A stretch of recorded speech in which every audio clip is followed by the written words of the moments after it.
For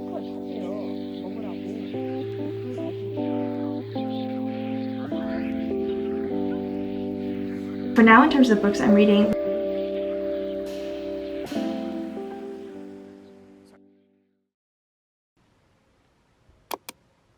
good morning, everyone.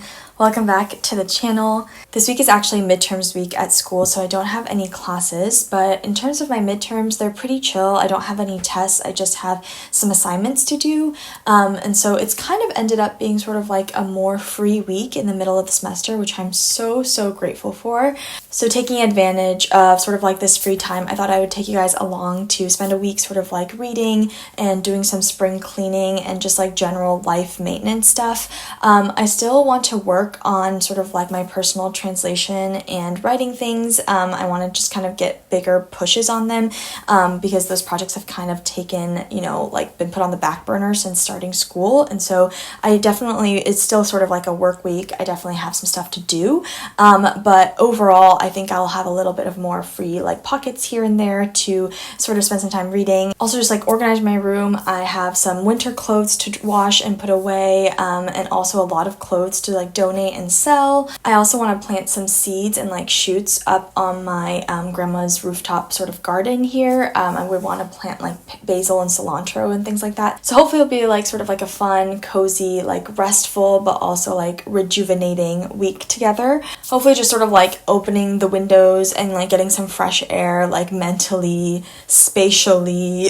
For now, in terms of the books I'm reading, we have two here. The first is The Journey to the Edge of Life by Tezer Ozlu, translated by Maureen Freely. If you guys saw my last vlog, I picked this up in San Francisco at Green Apple Books, and it's translated from the Turkish. I think it literally came out this month. I think it's like hot off the press, but I think the author is a really famous writer in Turkish literature, and she also wrote Cold Nights of Childhood, which I think you guys might have seen the cover because it was really beautiful, and I think it kind of also was doing its rounds around BookTube for a while. But this is the second book of hers that's been translated to English, and so far it's sort of about her, like an autofiction book about her travels to the grave sites and like sort of hometowns of her various favorite writers. She has a really unique sort of writing style. It's a little like almost like somber, like bleak, but also very spare and beautiful at times. It's like one of those that feels incredibly surreal, but then the sentences themselves are really easy to understand and read. So far I'm not really sure like where the story is going to go, but I have been enjoying sort of reading the writing, and like I've highlighted a decent number of lines in here. I feel like I'm about a third of the way through, so I want to make a good dent in this, maybe try and finish it in the next couple of days. Then the other book I'm going to be reading is a Korean one. This is the yearly annual 문학 동네 like Young Writers Award collection, the 젊은 작가상 수상 작품집. Each year they choose like 7 or so short stories that they think are like sort of the best out of all of Korea's sort of emerging writers, and it's really fun to read if you guys are trying to get into Korean literature. This has a really wide range of a lot of different talented writers and sort of like a great taster to start. For me, in terms of my job, it's also really helpful because it allows me to see sort of who's writing and what they're writing about, and maybe find some new writers and works that I want to translate. And so it's partially sort of for my work as well, but I'm really excited to get some good stories out of here as well. So those are sort of my two books for the week. For now, I have some clean laundry to hang up to dry, and then I think I'm going to get to work on some translations, some editing, things like that, before maybe getting to reading at a cafe this afternoon.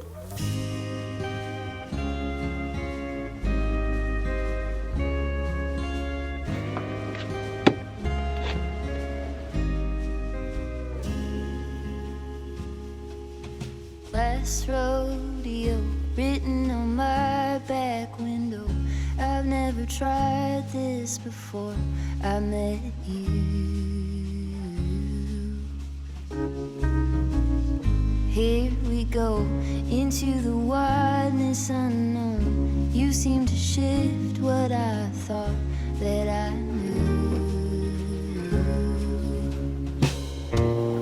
Kaleidoscope, both of us changing our pattern with every spin. Oh, kaleidoscope, glass bits and pieces from planets that I've never been.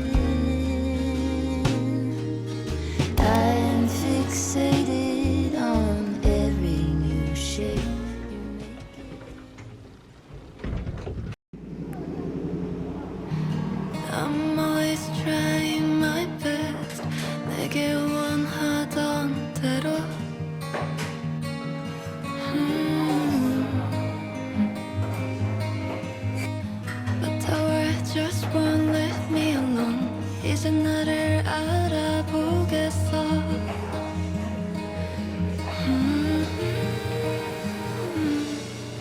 No one can truly see inside. 너 말해 I understand you. 살며시 숨을 보내도 지나온 날이 무색하게 Someday I see the light. 잠시 눈을 감고 기다리며 And then everything will be alright. 수많은 밤을 지내고 너는 내게 말했지.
I don't know why, I'm actually feeling so tired, so I've made myself a cup of tea and I got myself a little snack to motivate me to do this little chat and also do some editing later.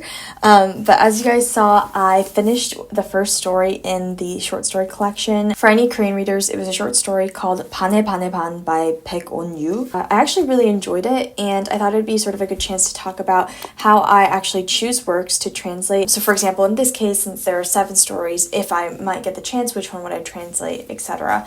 For the details on just sort of how the industry works and how you actually get translation to publication and sort of like the practical limitations that exist within the field and why you can't just translate anything that you want, feel free to watch my first sort of like literary translation vlog. I talk about how I got into translation and also a lot of stuff that I learned about the industry. But today I want to talk less about like the practical side and more about how I personally like feel about a work when I want to translate it. And I think it kind of comes down to a couple things. The first is obviously really simply like whether I enjoyed reading it or not, and that can be either I really like the characters, I sort of like the premise. A lot of the time, sometimes like I like the writing style and sort of like the voice of the narrator. I think about all of those things, but I think personally for me, the writing style is really fun because that's sort of like a challenge as a translator, is how am I going to convey style and voice over, 2 different languages. And so any writer that sort of makes me think about that and gets me excited about the possibility of trying to translate that experience is automatically a pretty good candidate for something I would love to translate. Otherwise, I also tend to think about the relevance of the work in my target language, so English, and sort of does it fit in with what's already happening in like the English language literary world, or could it bring something new and really exciting? Are the questions and the issues at the core of the work that things that people could relate to around the world? Honestly, I think this is a good question to ask myself because the best works of writing, in my opinion, can speak to basically almost everyone, and you could read about something that's a completely different experience than your own, and still the essence of the work will make you think about about your own life or make you feel connections to this completely different world. And I think occasionally that there are stories that feel really strong in a certain language, but it's because they are dealing with sort of politically, relevant issues or breaking boundaries in that literary sphere. And while I think those aspects are really important, I think they can really add a lot to a work, but I don't think that should be like the main reason that a certain work is appreciated, and also therefore like translated in my case. All this to say, I kind of asked myself the question of like, what's the universal question at the heart of this story or of this novel? And usually the works I want to translate, that feels really easy to answer. So I think those are probably the two questions that I asked myself, and I'm honestly not picky, mostly because I don't think you can really be picky with this job. You want to have sort of like your eggs in as many different baskets as possible, because a lot of doors will just naturally shut themselves. A lot of books might already be getting sampled by different translators, or the publishers don't want to give you the rights, or you lose it later or something or whatever. So you always want to have your interest kind of going into a lot of different projects. And I really appreciate that because it kind of gets me back to my roots and makes me think about a lot of different genres, a lot of different styles, and kind of try and see it as objectively as possible, and not just think about what I really, really love. And I think it's made me more appreciative of like very different types of writing, because I think they could speak to a lot of different people, and because they're doing something really cool with the writing or the characters or something like that. So yeah. Anyways, that's sort of how I think through things. Is probably what I'll be thinking as I read the rest of this book. I know there's a couple of translators or like people who want to translate on here, so I hope that was a little bit interesting. I am going to eat this now, get to editing, and then probably hit the hay. And tomorrow we are supposed to be working on the garden and like kind of going through my old clothes and things like that, kind of like nice spring cleaning energy. So I'm excited for that. See you then. So yeah, each one with the holes.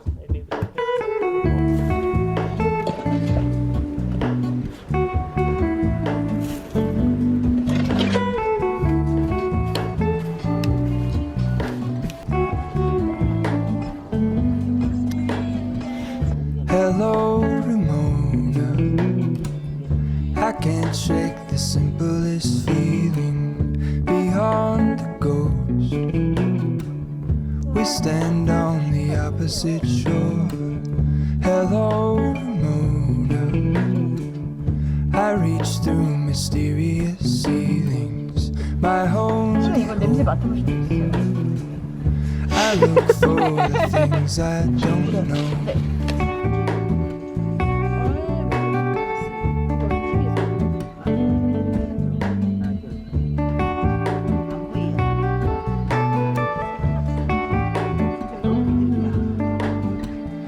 All in this, I stand alone. Show me where the ending goes. Honest, honestly don't.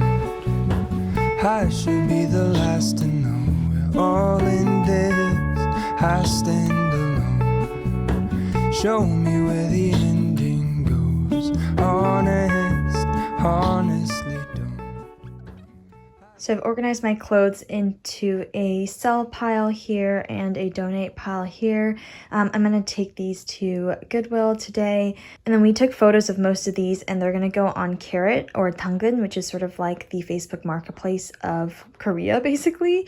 And hopefully we'll be able to get a little bit of money. I'm not really going to sell them for much, but I honestly just want to get rid of them. And if they don't sell, I'll just donate them. It feels really good to even just see this pile of clothes that I will hopefully be free of very soon. Clothing stuff wise, I also put my wool sweaters in this bag that I'm going to take to Nick so that we can wash our wool for the year together. He has some containers that we're going to store these in over the summer. And my last big task for the day is to take my winter coats. I have 2 here, and then I have 1 more I have to fish out to the dry cleaners, so that they'll be clean for the season and I can put them away until it gets chilly next fall. And then I think that'll be all my clothing sort of maintenance done. Feels so good.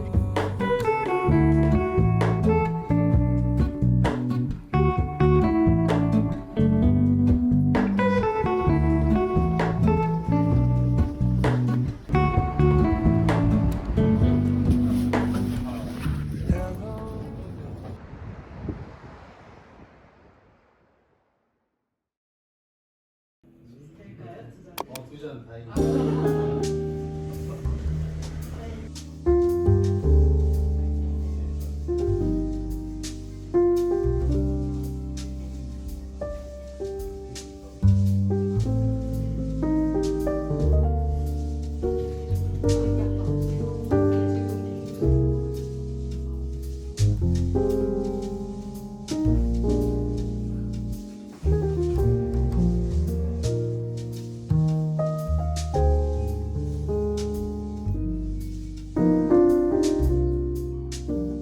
So before we wrap up this vlog, I wanted to tell you guys what I thought of Journey to the Edge of Life because I was able to finish it.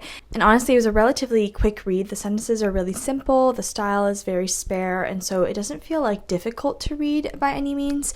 But I'm still trying to sort of organize my thoughts about it because it was a very strange book. It's a little disorienting. Basically, it's about the author, the narrator, taking sort of a trip to visit the gravesites of her favorite authors, and also just like about how she needs to feel like she's constantly on the move, basically, and like doesn't like being in one place, and sort of the purpose of maybe journeying, like the title says. But maybe because of all of that, sort of to give this meandering effect, it doesn't necessarily follow a linear timeline, and a lot of the times in the book I'm not really sure when and where we are, which I think is sort of intentional. She mentions a lot of different cities and sort of like grave sites and things like that, but at the same time it's unclear how she like sort of moves between them. It doesn't feel like a very concrete sort of journey, if that makes sense.